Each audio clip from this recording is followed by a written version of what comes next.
Today's Wednesday, March 14th, 2018, and you are tuned into the Elevator Radio Show.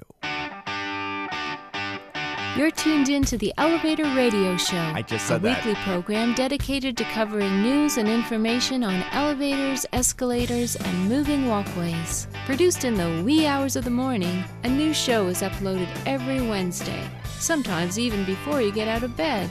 Listen to some of the comments sent in from our audience. Rob from New York writes, Tom, are you f***ing insane? You actually get up at 2 a.m. each Wednesday to put this show out? Man, you must love elevators. Tim from Illinois writes, I'm not sure why I listened, but ever since I tuned into the first show back in 2007, I've been addicted. Matt in Texas writes, I like your safety messages, Tom. It's important to remember them each and every day. And he also adds, when am I going to win the monthly prize pack giveaway? Ron from California sent this in.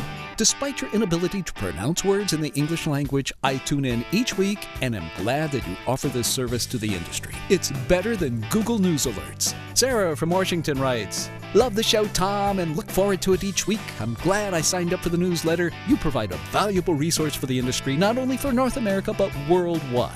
Enjoy the show. And now, here's your sleep-deprived host, Tom Seibert. Thank you, everybody. Yes, good to be here this morning, where it is yet another edition of the Elevator Radio Show podcast. This is an audio/video program that is uploaded every Wednesday morning with the most recent news content in our industry and also online that I can possibly find. Not that it's that difficult to find, but it's still good. It's a nice way of connecting us all as one people each week. So anyway, thanks for joining me today. It's early, and I do not have enough coffee in me, so bear with me. Got a good show for you today. Before I get into the particulars of those articles, just want to send a quick shout out to our fans and our listeners out in the Boston and Northeast area. You are getting hammered with a snowstorm. I don't know what they called it this time, but we had a little bit of snow yesterday in Chicago. Looked like a blizzard, but it didn't really stick around, but it's kind of hard to swallow when you're talking about it being March 14th and spring being right around the corner. But I tell people who seem to be a little discouraged at the fact that it's snowing and there's 14 feet of snow falling, blah, blah, blah, is that by the second week in June, it's going to be warm, and the chance of it staying warm is pretty high in terms of weather, that is. So just hang in there, and just if you don't want to think about it anymore, just realize that the second week in June is when it should stay warm unless you're in Canada. If you're further north, that may not be the case. It might be the second week of July. So anyway, all right, we got a good show for you today. I am going to get into the content next because I'm running a little bit late. Had some updates, as probably most of you had when you woke up this morning looking at your computer screen going, hey, why do I have this login blue screen from Windows up? Well, it's their infamous or famous or whatever you want to call it Wednesday morning patch update, and that is what Microsoft does. So anyway, just took a little bit of time out of my production this morning, but we'll have you out of here in no time. Some good articles to share, and some that just might make you go, So hopefully you enjoyed. As always, if you enjoy the show and you want to share it with others, your colleagues, your coworkers, please feel free to do so. And or if you have an article, say, hey, I heard that on the Elevator Radio Show, that'd be great as well. So yeah. And we're fast approaching on show number 500. We'll have a show next week. The week after that, it's spring break. I'm not going to have a show during that. I will be traveling to see my son in Montana with my family.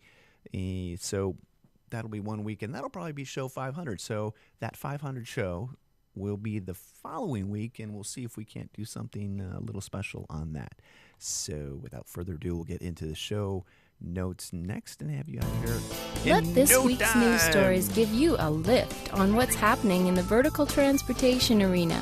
Each news segment is organically dug and fresh with news stories of the week. Got lift? If not, stay tuned. All right, just a real quick note here.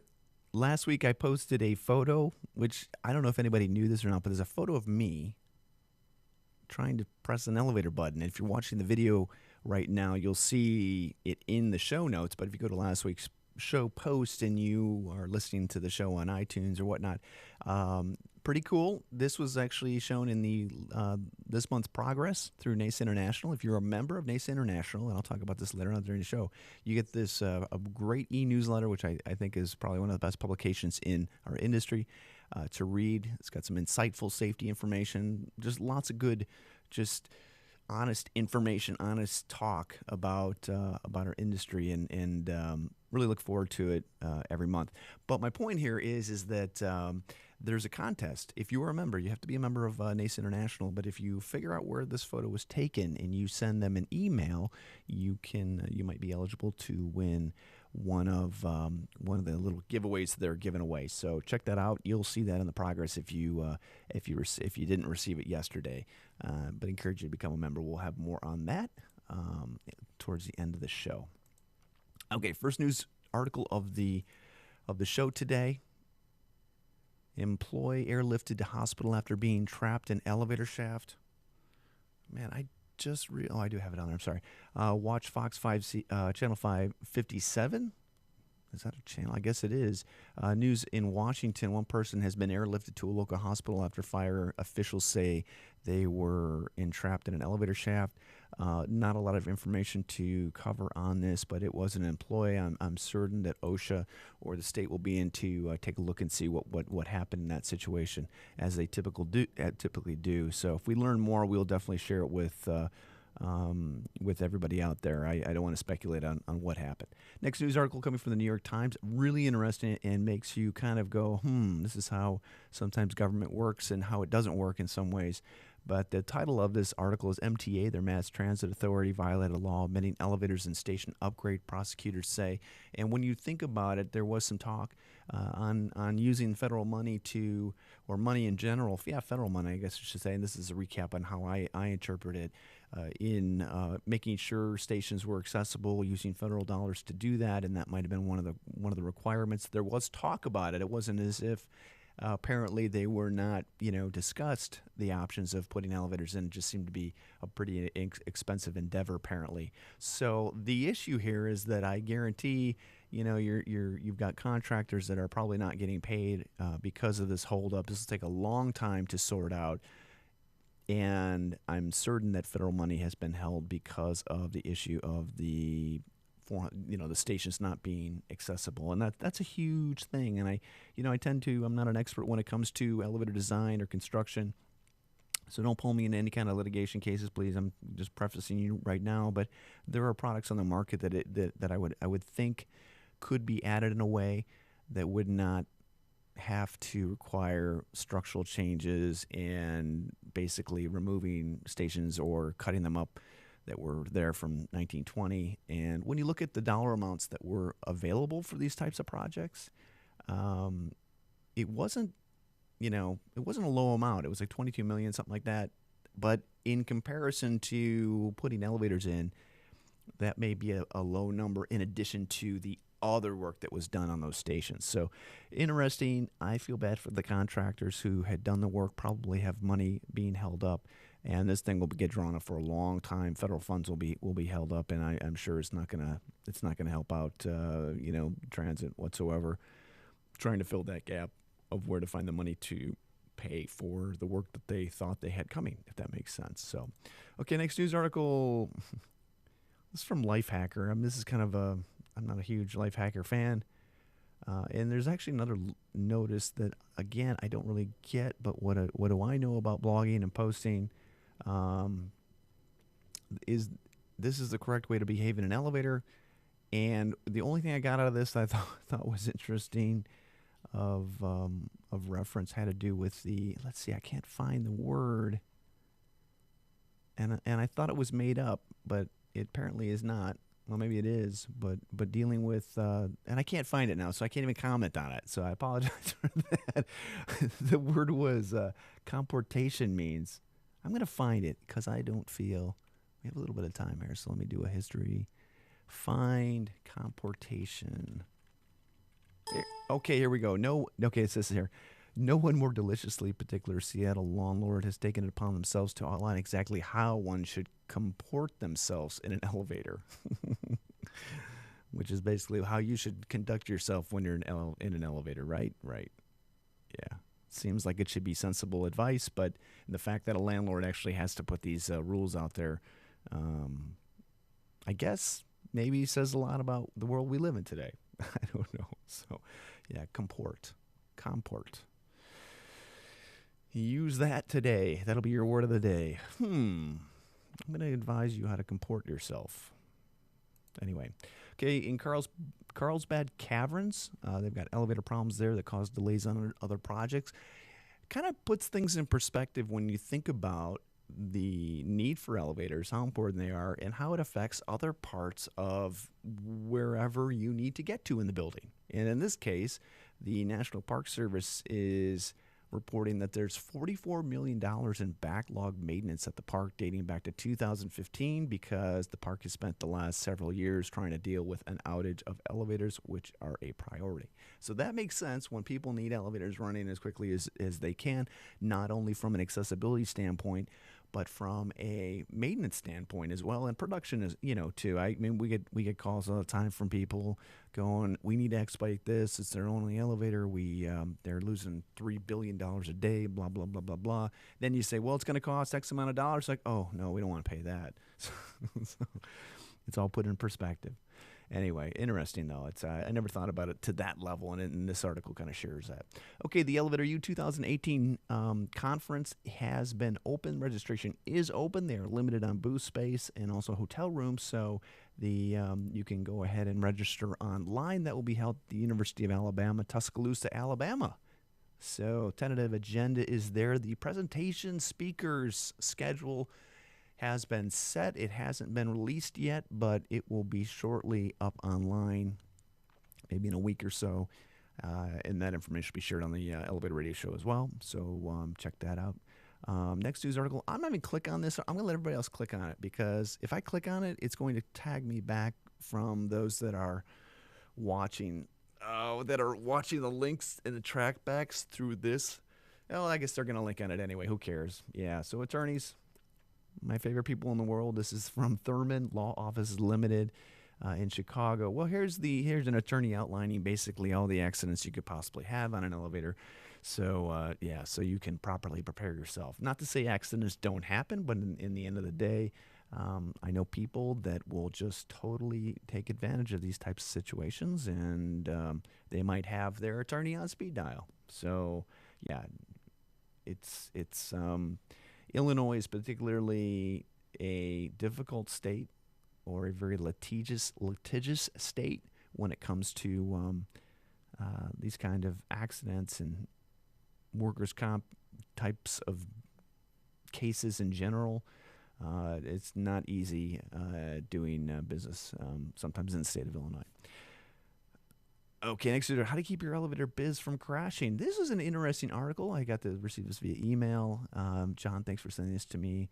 I thought what was interesting, probably more than the fact this is a blog post and it is, soliciting business to some extent, but it's interesting with the statistics that they actually include in their blog post and the sites that they actually have below. Because some of them I had not seen before, and that's kind of where you get the meat and the potatoes of the article here. And some of those basically are stating that U.S. Bureau of Labor revealed elevator installers and repairers are as the sixth most dangerous profession in the construction field. In fact, the elevator installers and repairers suffered the highest number of deaths in work on or near elevators, far above laborers, supervisors, iron workers, and other professions. So the leading causes of worker fatality in 2013 were falls, which was like 39.6% struck by an object, 10.3%, electrocutions 8.9%, and caught in between 2.6%. So again, some of the information that was cited here, those percentages come from the New York City Department of Buildings and a presentation that it looks like they put together, which I did not attend. I'm not sure all the details of who presented or who spoke regarding each of the slides. So kind of, take what you read as it's on the internet, so But check it out. It's still interesting. So in the New York City Buildings in Elevators presentation is the next link. It's a PDF document. And again, there's not a lot of explanation in this, but supposedly this was put together to for the American Institute of Architects Continuing Education System. I think there's some valuable information in here, but it doesn't go deep enough, I don't think, into trying to prevent. In terms of information online, I'm sure whoever presented on it provided a lot more information than what the presentation entailed. So so you can check that out. Link is in the show notes. But still interesting information, to say the least. And there's 2 other links in that same, in the story before that will show a little more information as well. Okay, let's see here. Apparently, police in Lindsay say a seriously injured 20-year-old man was discovered early Friday morning, March 2nd, at the bottom of an elevator shaft under construction. They're not a person that was working there, and the Ministry of Labor arrived to investigate. No foul play. Actually, although foul play is not suspected, police are asking that anyone who may have information regarding this incident to contact them. So, yeah. Again, I don't know what exactly happened here. Whether it was some homeless somebody or somebody just looking for stuff, whatever. I don't really know. Okay, next news article in Delhi. There's an elevator accident. Title is, this comes from NDTV. Elevator crashes from second floor at Delhi's IIMS and 5 were injured. Do not want alerts from you. Not a lot of information on that. So I know we do have some listeners in India. We welcome you to the show each and every week. Thank you for tuning in.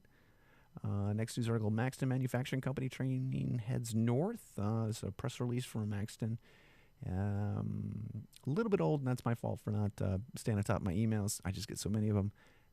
But anyway, they're continuing their educational program, which I think is excellent. It's very valuable in what they do. They head around. They've got a training person that trains mechanics, goes out, and then I think it's genius. If more companies did this, I wish we had the resources to do it. I think it's a great idea. Definitely a great idea. And they've been in Maxton's been doing it for a long time.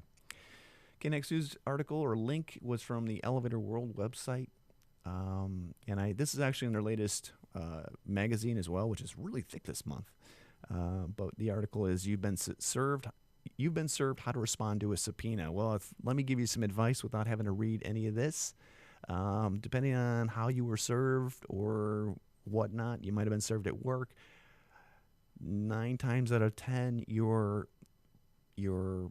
product liability or your insurance should take care of it. However, there have been situations where there might have been a date of loss that is outside the time period that, so the date of loss for the accident that the subpoena is addressing may have been out of, how do I explain this? May not include your current insurance carrier. So you've got to go back. You've got to figure out who you had if you changed, which probably not many of you do if you're a business owner or whatever. You got to figure out who was covering your insurance back then. I've had cases or subpoenas or litigation where it has gone back to the 1980s, where you find the insurance company who will cover you because you were covered under that time, and they will pick that bill up. Or sometimes it's difficult to figure out exactly when the date of loss was, and that makes it even more difficult. Now, I can't read this article, but it's in the Elevator World magazine if you want to check that out. But yeah, check with somebody at your company before responding. You'll need an attorney, but hopefully your insurance company will pick that bill up. Okay, just as another note, and I talked about it earlier, the Progress is probably one of the best articles in news information sources that I think are online. A lot of effort, a lot of heart goes into what is included in that, from its membership, from its executive director. I encourage you to become a member of NAESA International, even if you're not an inspector. They offer so much and a lot of good insight when you're wondering about questions about this or that and how it deals with inspections and stuff like that. They are the inspection group, and the membership is the backbone of their organization, like any organization, and it's pretty neat to see the support that they have throughout the industry and their membership. So held to a very high regard in my opinion for myself. So yeah, Progress is a great newsletter. I encourage you to become a member, support the organization. If for nothing else, just the lots of benefits as well. I linked that up, but check it out, and it's a really good publication. Okay, the IAEC, International Association of Elevator Consultants, their annual conference is coming up April 23rd through April 26th in Chicago. It's in my backyard. I'm looking forward to that. To register online, they got a link on their website also for hotel reservations as well. So check that out. Link is in the show notes. Yeah, so looking forward to seeing many people there. And that's probably going to do it for the show. Yeah, we got through that content pretty quick. So as always, I want to thank you for joining me today on the show. It is my pleasure to bring it to you. And if you're in the Northeast, Boston, Massachusetts area, hang in there. Spring is only another 6 months away. You'll be okay. It's going to be good. Just hang in there, be safe. And remember that at the end of the day, it's only an elevator. It's not life or death when it comes to the stress and the constraints of getting stuff done. Just take a deep breath. Remember, you are in complete control of yourself and what you do each and every day. Make sure you go home to your family. Make sure you are not a statistic. Make sure you're practicing proper safety no matter what part of the business you are touching in the elevator industry. So without further ado, thanks for tuning in again. You take care. Be safe. We will talk to you next Wednesday. Take care. Bye-bye.